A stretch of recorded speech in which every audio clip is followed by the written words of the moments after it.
So today we're going to speak about digital nomad life, freelancing, startups, and traveling. I This will only be a very small taste of many subjects. So if you want to dive deeper, I have a blog at becomenomad.com, and it's also a podcast. The podcast is actually a little bit more popular than the blog, and you can listen specifically to topics that are interesting for you. We're going to speak about a few things today. First of all, I'm going to tell you a little bit about what I'm doing. How did I start becoming a digital nomad?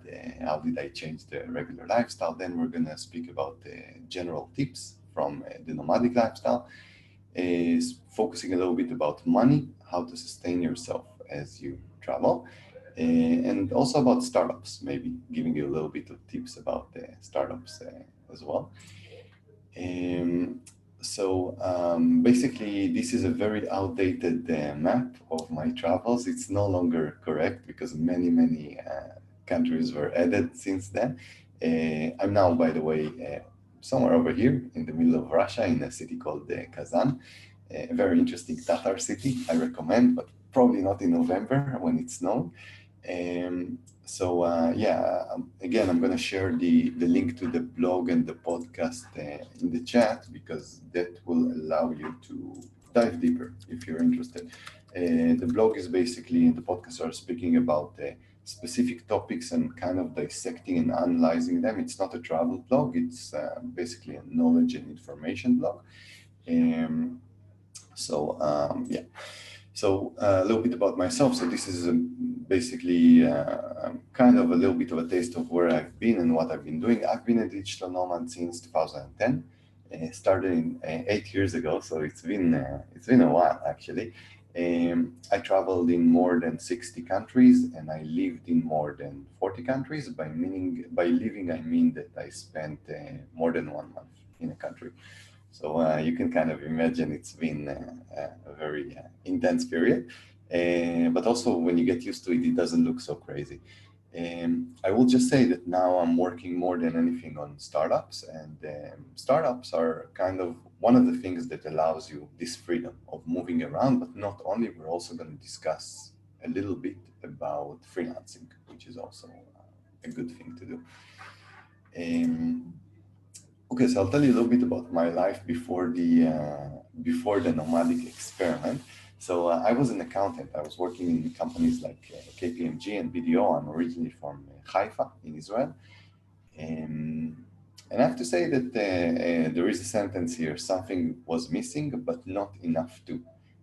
So I guess a lot of you are kind of stuck in a situation that, life is okay, but it's not that amazing. You kind of know that you're missing out on something, but I guess everyone is there. Even me, that I'm now doing the nomadic lifestyle, I sometimes feel that as well. So I was kind of there.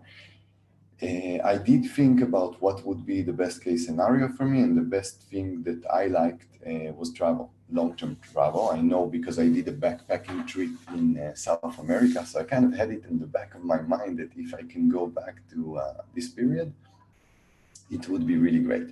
So, but then again, working as an accountant, you can't really travel that much. Now, a few things happened basically that allowed me to make the change. So the first thing is that I was a really bad accountant. I actually got fired twice from two different accounting companies. And so it kind of gave me a hit in the head of not being in the right place.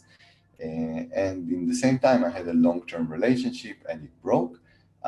So I guess, and everything kind of happened in about 3 months period that I got fired. I got fired from my girlfriend and I got fired again. There was multiple series of firing that basically life is kind of telling you you're not in the right place. Like you need some kind of a change.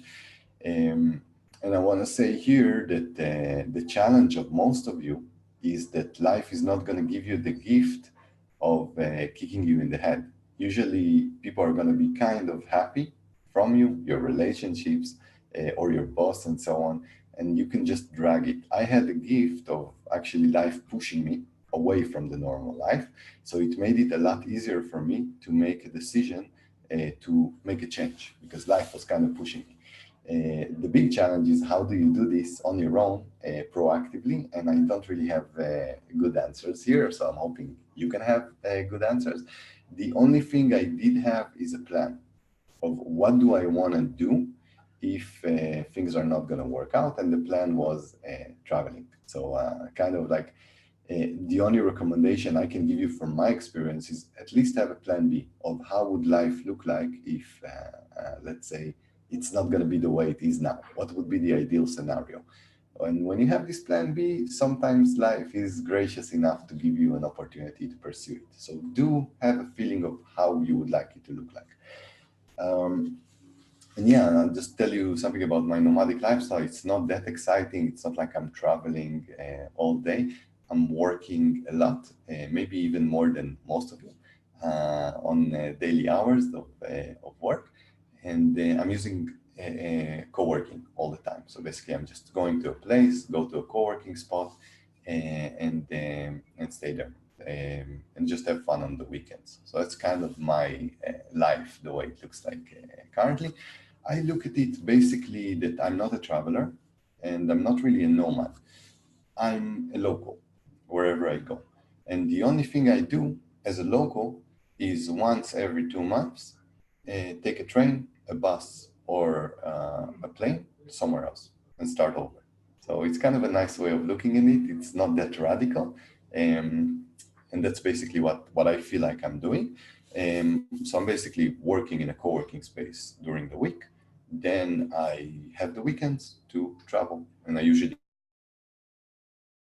go to another city, and I really get to know the region because I go all over the place on the weekends. So that's basically my routine.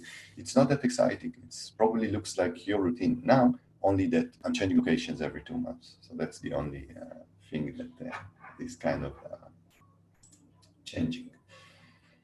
Okay, let's talk a little bit about the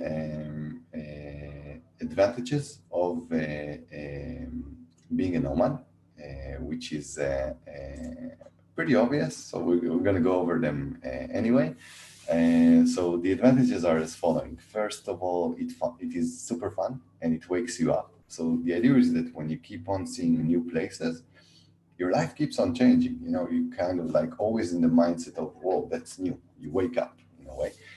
So you can see snow in Kazan and go to Siberia and then be in Porto and see how beautiful Portugal is and so on and so on. And last year I've been in Colombia and in Thailand. It keeps on, this thing about change, it gives a little bit of taste to your life. So that's absolutely great. Other than that, it allows you to make a lot of new friends and contacts because you're out, you keep on moving. So you keep on getting to know new people. There are a few disadvantages as well, which is basically that you're leaving the people that you know, but there is this advantage of meeting new people.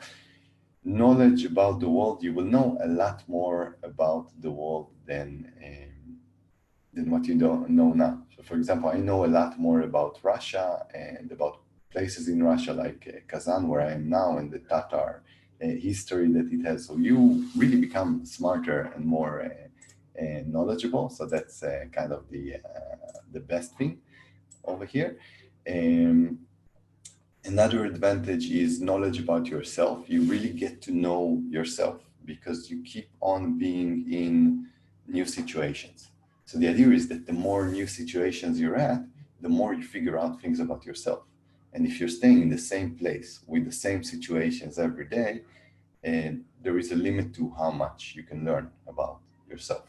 So for me, it's a very big advantage. One more advantage is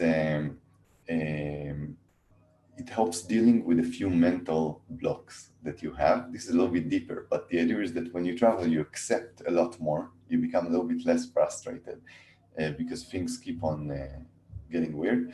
You become a minimalist, which means that you ditch all your things and you really focus on the few things that you need because you carry everything on your back, so it doesn't make sense, or in a suitcase.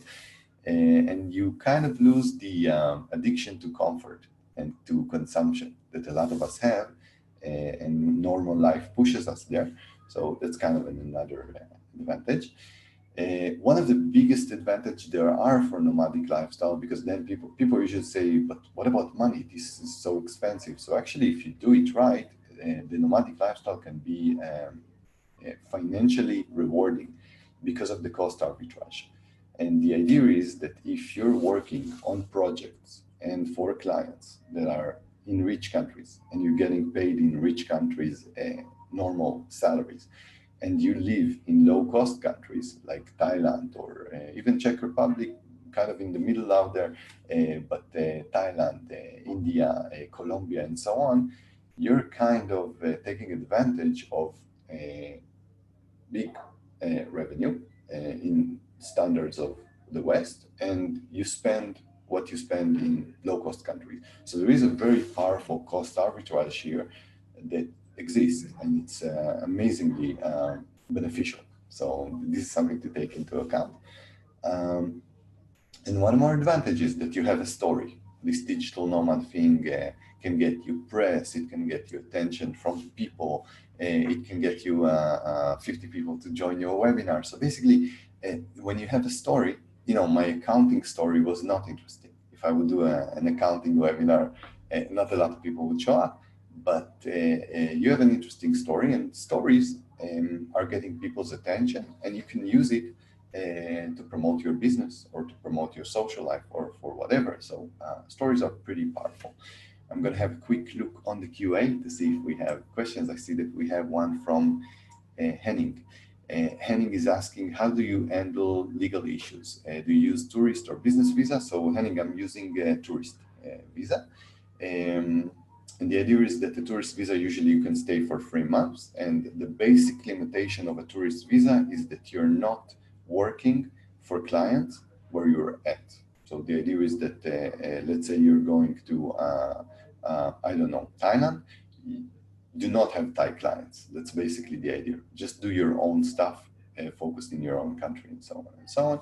And so tourist visas are relatively easy now to do, and do not overstay. And that's one of the reasons why I'm moving every 2 months is because there is a limit to a tourist stay, and it's usually either 1 month or more commonly 3 months. So you have to be aware of that as well.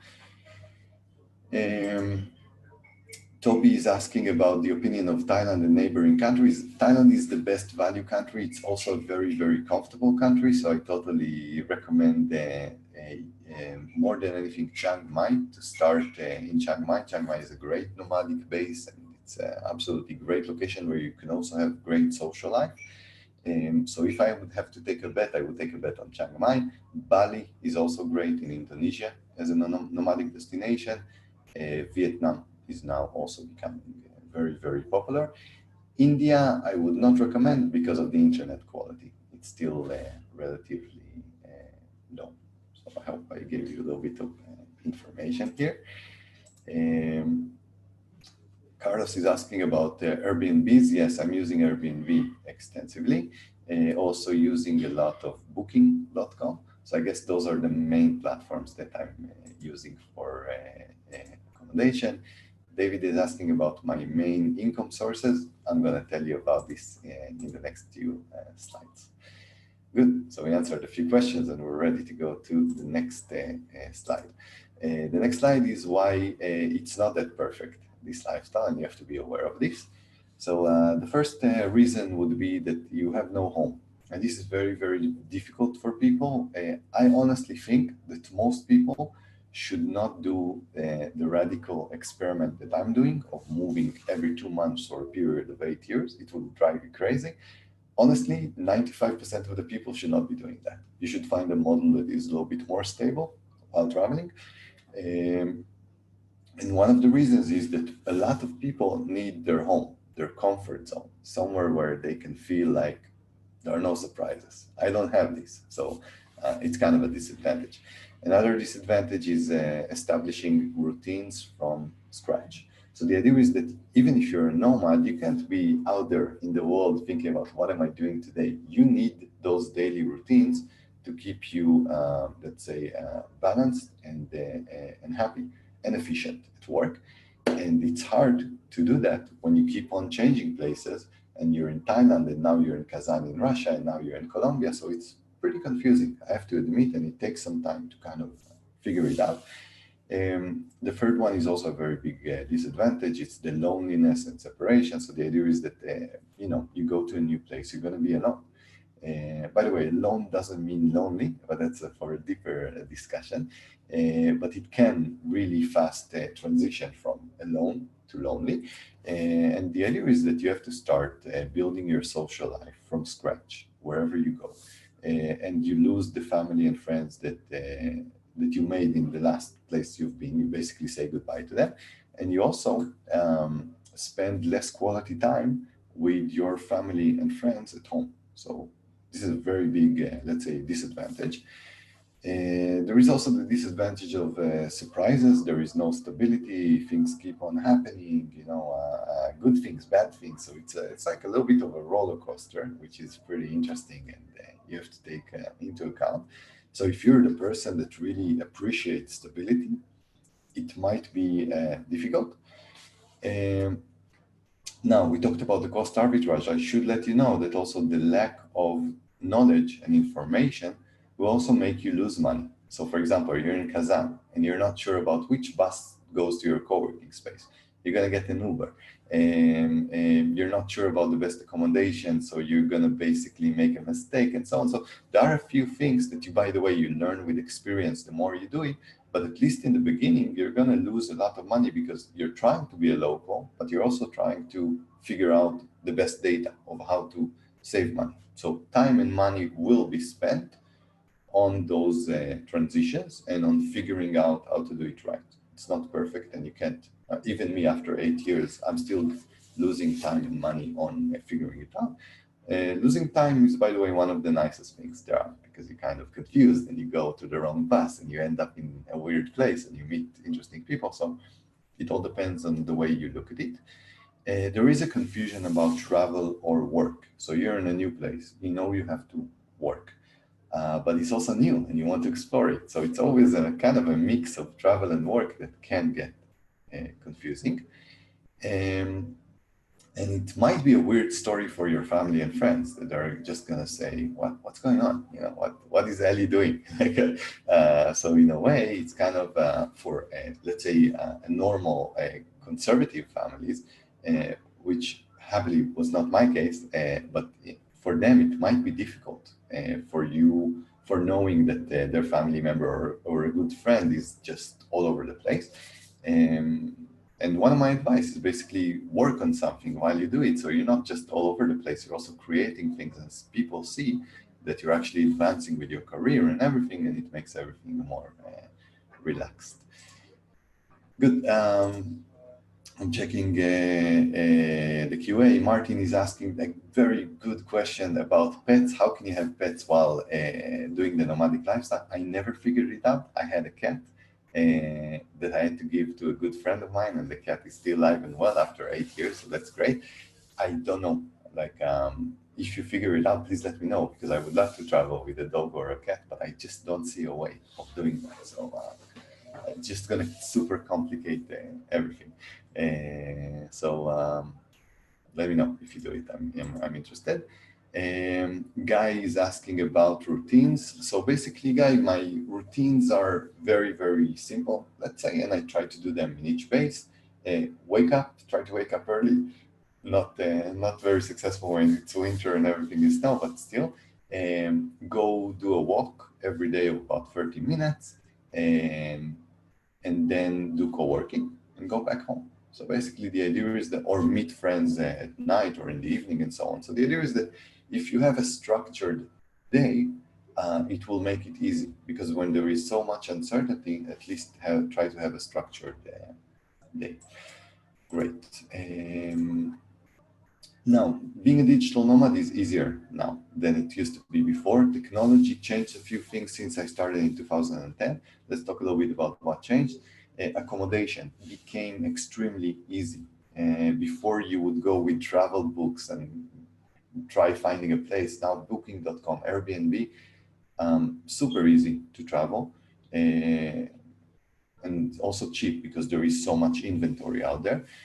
Transportation and mobility became easy. Google Maps, using this GPS. I've studied in 2010, I bought maps, and then you try to figure out where you are. Now you have GPS, you know where you are all the time. Uber is giant for public transportation, so it's just easier. Work became easier as well. You have much faster internet, mobile data, so you can connect actually to your phone, do a hotspot, and just work whenever. And remote work also became easy. Sites like freelancing sites like Upwork and freelancer.com and all those guys, people are more accepting people working remotely. So if it would be weird 8 years ago to get a job remotely, now it's actually you're being pushed by the big corporations to actually work from home. They don't want you in an office. They don't want to pay for an office space for you. I have a few friends that their companies push them out and told them you're working from home now. So it's becoming more of a trend. Your boss is going to be a lot more, let's say, flexible to the idea of working from home. So things are changing, also cultural things. And also starting a business is much, much cheaper than what it used to be. You don't need to buy servers anymore. You can put everything on Dropbox. You don't need to do international calls. You can do Skype. You don't need to program an entire site. You just install WordPress and a few modules. So it became easy, to be honest. Maybe sometimes too easy. I'm thinking that some of the magic that I had in 2010 is now gone because it's so easy. So something to think about. I'm going to go to the QA for a second. Let's have a look. Carlos is asking, do you ever have border issues? Yes, I did. I have a few border stories. I'm fascinated by the topic of borders, and in Become Nomad, there is an article about how to cross borders easily after figuring out for years how to do it in a way that you're going to have a good border crossing. It's not a giant concern, but when you travel for 8 years and your passport is full of stamps, yeah, you can have a few border issues. So definitely not a major concern, but again, there are a few things that you can do to prepare in advance and make sure that you don't have problems. And just look for the border article on Become Nomad. You have all the tips there. Yair is asking, what if you ever become sick? I become sick all the time. I was sick actually. I had a crazy flu in Kazan after traveling in Siberia last week. You just pull it off. Like nobody can help you if you're sick anyway, even if you're at home. It's just an illusion. So in the end, you're gonna have to deal with it yourself. And of course, you must have medical insurance to be in a situation that if things deteriorate, you find a good hospital and you go there. So it's a lot better to be sick at home than outside of home, of your own country, but it's manageable as well. How do you get paid in different locations? Transfer to PayPal? Yeah, there are many, many sites now. You have PayPal, you have bank transfers. So if you have a business, people can do bank transfer to your business. You have PayPal, you have Revolut, you have Pioneer. So Bitcoin might even become practical one day. So you have a lot of ways to transfer money. It's also becoming more and more easier. And Linus is asking, if my company isn't set up for remote work, how can I get them to adapt their process and remote work? Linus, I'm assuming you're working for a company that is not working remotely. Probably you're going to have to leave them and find a company that accepts remote work, because educating a company or educating people is difficult. However, you can start with having a few days at home, have even higher productivity when you work at home, and then kind of show them that you're not really needed. But in many companies, still the idea of you working outside of home is outside of their office is not something they're going to accept. You need to find a company that in their DNA have the remote work in the DNA. So hopefully that helps. Good. So next slide. A few ways of making money as you travel. Let's talk about a few ways. So a few things that I've seen from people so far. One of them is the part-time nomad. So those people are usually doing something that is a little bit seasonal. Let's say they're ski instructor or diving instructor or working in the tourist industry. So they work in the summer in the location in their own country. And then half of the year, they're traveling. So they do half a year working, half a year traveling. I love this model. I never figured out how to do it myself because I really like working online, but some people do that, and it makes sense for them. So this is an option. Getting work in the country where you're at, that was what people did 20 years ago. They arrived to a place and basically worked there. This is a problem because you need to have specific visas, and also you can't have the cost arbitrage. So imagine going to Thailand and trying to work there, you're going to have a really low salary. So this is slowly disappearing from the world, but some people still find this total immersion model of, hey, I'm not here only living, I'm also working here. Very interesting. So you still have the classic nomads, they still exist. And then you have the model of digital nomad, of online freelancer. And I think you have one more layer, and we're going to talk about freelancing. You have one more layer about building an online business or a startup. So that's kind of the layers that I identified. There are more. It's not only the only one, so there are a few more. This is what I did. Basically, I registered. I started as a freelancer. So the idea is, first of all, when you're starting, have something that generates money now. There is no surprises and generates money now. I started working as a freelancer in a site called Odesk. They now no longer exist. They are called Upwork. Cool site. I like it a lot.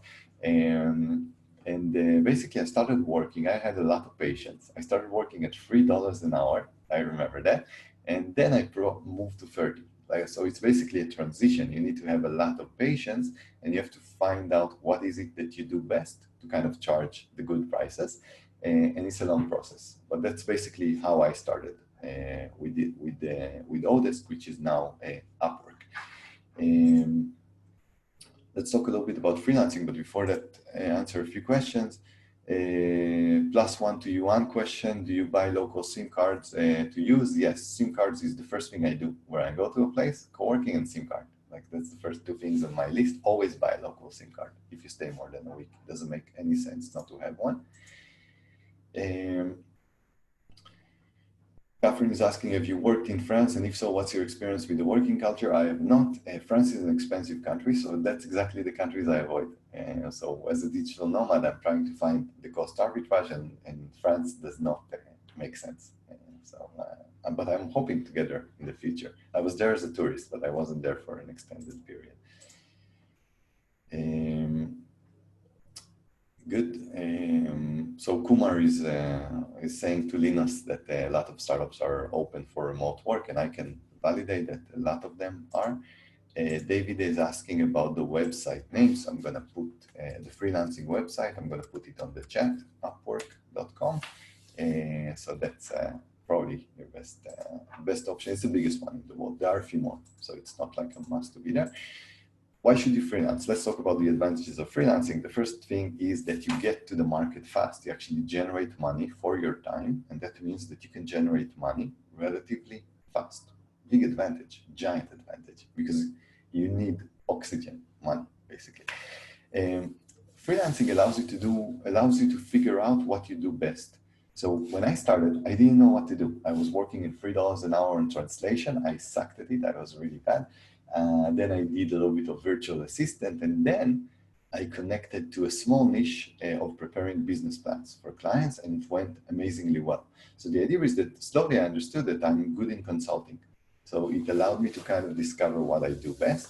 You can become an expert in something, and I think I have become an expert in business planning, and this is another big bonus. You can prepare yourself for your own project on other people's money. So the idea is, instead of working on your project without having money, without having anything, and with trying to develop the skills that are important, work for other people. See what they do. Try to build those skills on their salary, and then start your business when you have this knowledge. So it's not only the money that you receive, it's also great amounts of knowledge that you receive while working for other people. As a freelancer, usually changing things all the time. Things are changing. So it allows you to really build your skills. And it allows you to subsidize your startup and business. So the idea is that if you want to have your own business, it makes a lot of sense to dedicate about 40 or 30% of your time to freelancing. And then from the money that you get from the freelancing, it covers your cost of living in Chiang Mai, plus it gives you a little bit of money to invest in your startup, because startups are not only not going to make you any profit in the first year or two, are probably you're gonna have to put your own money into them. The nice thing about freelancing that you can't have in a business is that you can take breaks between projects. So let's say you have a giant freelancing project, you finish it, and then you take a break of 1 month, 2 months, go scuba diving somewhere and go back and get more projects. So that's another idea. Let's talk a little bit about how to start freelancing. So basically the first thing to do is maybe speak with your connections in your country. Before you go on your giant adventure in Colombia, speak with the clients that you used to have in other jobs and tell them, hey, I'm doing that, I'm gonna be out. Do you need some help? It's gonna be relatively cheap. So basically the people who know you, they're the easiest ones to kind of validate and kind of say, wow, really, I'm getting your time in half price, I'm totally for that. So that's a good place to start. And the other thing to do is basically open profile on freelancing sites. And make the profiles as impressive as possible, because you don't have reviews yet. You're going to be totally new there. And then start working, bid low. Don't think too much about money in the beginning. Try to bid as low as possible, break the market, and then start having those reviews. And when you have those reviews, you can start increasing the prices. You can raise your prices. And then what I did is hire other people to help me. So basically in the end, on the business plans, I just did reviews and sales of the business plans. And I had people actually preparing them. So kind of an interesting transition, and you can see it here. Here are a few sites: Upwork.com, Fiverr.com, Freelancer.com, and Guru.com. I know all of them are working now. I know Upwork is doing well. Great. Carlos is asking, do you feel like your friendships and dating life are always shallow because of your short stay? No. Some of the relationships that you have when you stay for years are becoming shallow. You go with your friends for beer, you speak about the same things. And so the idea is that if you're in the right mindset, and I still work on it, you can have really good connection with someone, even if you meet them for a day. So I don't feel like it's shallow. It is challenging on how to maintain it and keep it alive in a way. But you can go through great lengths also in limited periods of time, from my experience. Okay. Moving on to successful freelancer mindset, patience. So don't think that you're gonna go on those freelancing sites and you're gonna get a job one day after. For me, it took 2 months of bidding every day for jobs until I started getting them. When you do receive a project, treat it like your project. Care about it a lot. Don't think that you're a mercenary, and then you're gonna get a great review and also gonna enjoy it a lot more. The idea is that you do want to find a niche. The world is working in a way that people who have a niche are getting paid well. So the idea is that if you're a general translator, not so good. But if you're doing legal documents for the EU, much better. If you're generally giving accounting services, not so good. If you're one of the best in the world in preparing a business plan, better. So you get the idea. You basically have to drill down and niche in a way. And try to get jobs and clients you learn from. And this is important. Don't be stuck in something that is kind of like a drag, but always think about the learning as well. You're trying to grow and become more and more of an expert while doing that, so that's important. A few words about funding your startup. Startups are fun and they have a few advantages. The biggest advantage, I think, of a startup is the freedom that it might give you. Because when you have your startup or your project, you disconnect from the equation of your time equals money. So when you're freelancing, when you stop putting time, there is no more money. In a business, there are a few scenarios that you don't need to put time and it still generates money. So it does push more into freedom. I have to say that building your own thing is pretty fun and it's very rewarding emotionally as well. And the best way to, I have to say that even if you don't become a digital nomad, the best way to have a nomadic lifestyle while staying at home is starting a business, because that's such a mess. and such an adventure of uncertainty that in a way, for me, I look at it as traveling in a way. The uncertainty is so big that even if you stay in one place, it's still a giant adventure. So you might want to consider having your startup. I'll just let you know about the things that I've done because there was a question about how do I sustain myself. So I have an online language school called LingoLearn. And basically we teach languages online, very easy to set up. This site, it's basically a landing page. We take people's details and we basically call them and close packages of teaching languages. So it doesn't have to be so much technological. Startups can be relatively marketing oriented, and a lot of you are doing affiliate marketing and so on. So you know that. So that's basically the main first business that I had. Now I'm focused more on StartupBlink. It's a global startup ecosystem app. If one of you ever start a startup, I would love it if you can register it on StartupBlink. I'm going to send you a quick link to it on the chat. So just a second. And basically, StartupBlink is a global startup ecosystem map and research center. We have tens of thousands of registered startups, co-working spaces, accelerators, and so on. So if you're looking for those resources, it's a nice place to start. It got featured massively by the press, Forbes, the Next Web, CNN, Business Insider. So it's a pretty known project. It's a fun project. I think most of you came here from our meetups. We have about 90 meetups around the world with 40,000 people. So that's a nice way for us to connect. And just as a side note, we're also doing startup ecosystem research. We're basically ranking all the countries and all the cities in the world according to the startup ecosystem strength. So you can see those tables below the map, the ranking tables. I'll just let you know something interesting that I found out. The coolest cities in the world have a really good startup ecosystem. So you might want to, as you choose your next location as a digital nomad, to go to a place where you have startup opportunities. It just makes the place a lot more alive and vibrant in a way. So I noticed a very high correlation between how good is the ecosystem and how alive and fun is the place. You know, places like Berlin, Tel Aviv, San Francisco, even Chiang Mai has a good ecosystem. So the idea is that you can check those tables and kind of maybe make decisions about your next destination according to where is there a vibrant startup ecosystem. Because just a fun place, lots of meetups, events. So it's really working together. Few lessons from entrepreneurship. Entrepreneurships and a digital nomad combined are difficult. It's not like freelancing, it's much more difficult.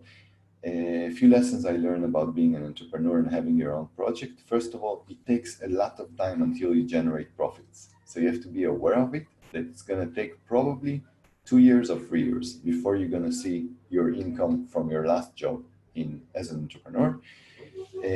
Being a nomad does not make it easier to be an entrepreneur. This moving around between places, as I mentioned, affects your time, your money as well, your focus. So it's not necessarily a good thing to combine those two. I do it, but it's very challenging. It's going to be an emotional roller coaster. Every startup, every day is like, oh my God, we're not going to make it. And then, oh my God, something really good happened and we're going to make it. So it's kind of like an emotional roller coaster. And you have to enjoy it. You have to enjoy the uncertainty. There is a good reason to assume that if you enjoy the uncertainty of a nomadic lifestyle, you might also enjoy the uncertainty of having a business, because it's kind of, like I mentioned before, the same in a way. It's really easy to start a business. We talked about the reasons why. You don't need servers, you don't need, you can do everything in WordPress and so on. So it's a good time to start a business in a way. And building something makes you feel really good. So that's another thing to consider.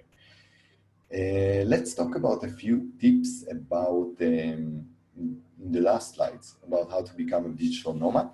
So I'm starting with before. Before is the most difficult one. How do you transition? And I think the poll showed that most of you are in the before stage. How do you transition to a stage that you're actually doing it? So the first thing I would advise you to do is to map your attachments. Everything that keeps you in the place where you are. So it could be your cat, your boyfriend or girlfriend, your job, and whatever. And then ask yourself a simple question. I'm going to break a lot of relationships today, but that's okay. That's my job in the world. Are my attachments worth it? Okay, so that's a question to ask yourself because life is pretty short and there is a lot to see. So first of all, make sure that you're having the right attachments. And just as a side note, some attachments are super great, and you'll be stupid to give up on them. But some of them just doesn't make sense. So I'm just as a drill, I would map your attachment. Just write it on paper, try to understand what's going on there. And then you can make a plan to disengage from the attachments that are not making sense for you. As you disengage from the attachments, you have more freedom. And the problem, once you have more freedom, you can really start doing this lifestyle. So what I told you before about my story, life killed my attachments. My girlfriend left, I got fired from the job, and basically I had no attachments. So I didn't even have to map them or disengage from them. Life did it for me. But in your case, because you're probably more talented than me, you will have to do the disengaging yourself, if it makes sense. So something to think about. And one more thing to advise you is that the money thing is one of the biggest challenges there are.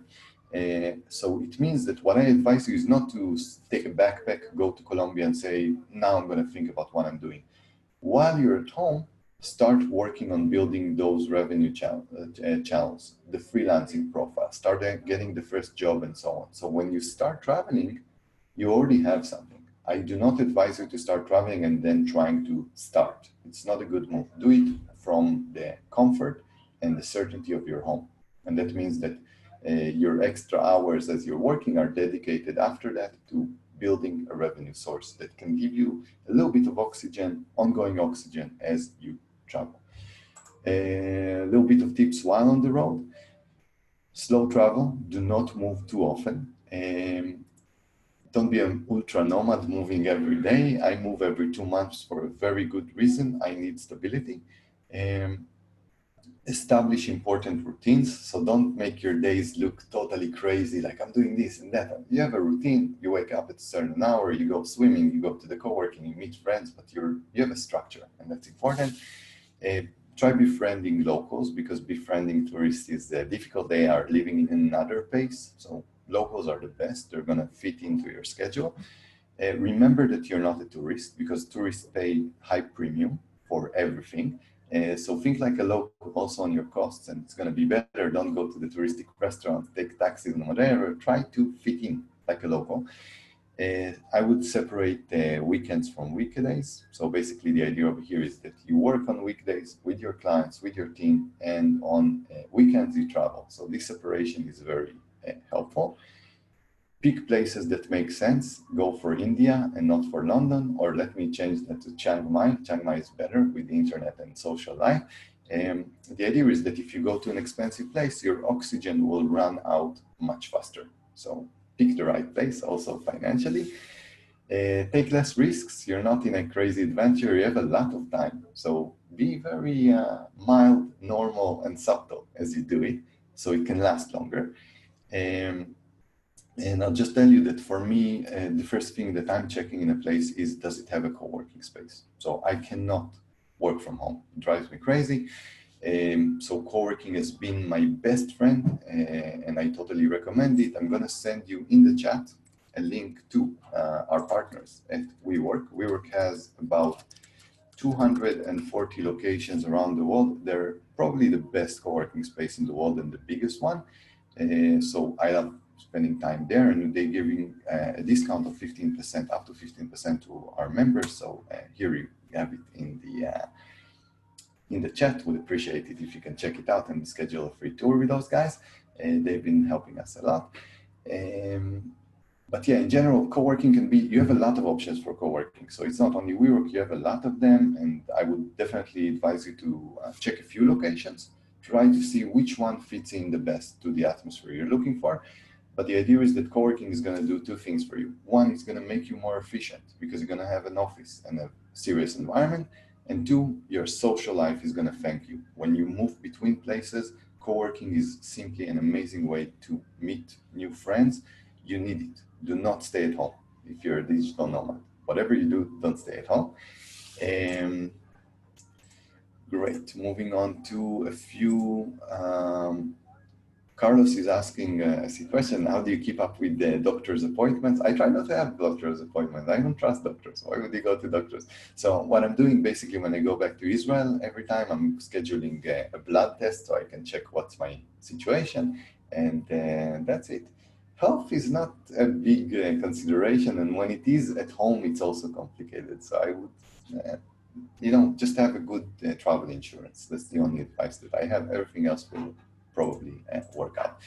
Let's look at the resources. Nomad Resources. So for accommodation, you have booking.com, Airbnb, and there are a few sites of house sitting that allow you to basically do switches of home or guard someone's pets or plants and so on. So that's a good thing.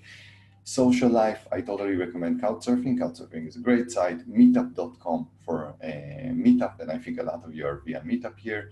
Facebook groups, also a great way. So when I go to places, I'm going to Tallinn, I'm going to join the Facebook groups of expats in Tallinn, and that's very helpful. Google Translate has become incredibly great. So I would recommend Google Translate, BlaBlaCar for doing road trips between cities, really, really cheap, going on people's cars. Uber is absolutely great. You don't want to take taxis. The minute taxi drivers identify that you're a tourist, you're going to get smashed. And that's basically it. I have a few final suggestions for you. The first one is you don't need to do a radical change and jump into it. Just know that you have this dream, prepare for it, and sometimes life is going to push you there. And when it does, don't panic, just go for it. So that's my assumption or recommendation. That's what happened to me. I do recommend each and every one of you to do what you like doing, because that's important and life is short. And challenge the model. Just because everyone is doing 9 to 5, it might be, and having a family or whatever, it might be the best way, the best thing for you. There is a reason of why so many people are doing that. But also, there are other ways of living, and you kind of have to maybe even owe it to yourself to experiment with a few of them and see what works for you. Greatness. So in conclusion, it's a difficult lifestyle. It's a complicated lifestyle, but it's still possible. You can ask me questions in the chat. I'm going to stay for a while. BecomeNomad.com is great for if you have the podcast and the blog for more resources. We have a recording. We're going to try to release it. And yeah, that's basically it. I really thank you for arriving today, and we'll stay in touch. We keep on doing webinars, so it would be great if you can arrive to the next ones as well. And good luck in your travels and in life. Have a good one. Bye-bye.